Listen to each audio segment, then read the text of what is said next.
এই মেয়েটি প্রত্যেকদিন অনেক বড় বড় তরমুজ খেতে ভালোবাসে। তরমুজের বীজগুলোকে বেছে নিয়ে একসাথে কর্মর করে চাবিয়ে খেয়ে নেয়।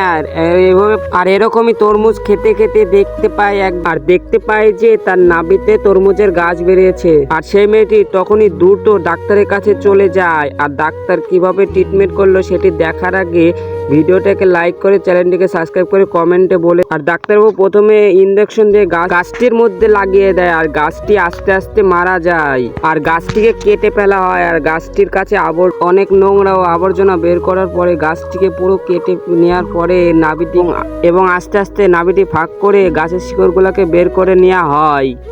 এখানে একটু শিকড় রয়ে গেছে, ওই শিকড় একটি চিমটেল একটি কাটার দিয়ে ওই শিকড় আস্তে আস্তে জায়গাটি পরিষ্কার নেওয়ার করার পরে তারপরে এবং কি তরমুজের শিকড়টি বের করে দেওয়া হয় এবং কি মেডিসিন লাগিয়ে জায়গাটিকে পরিষ্কার করে দেওয়া হয়। আর মেয়েটি সুস্থ হয়ে যায়।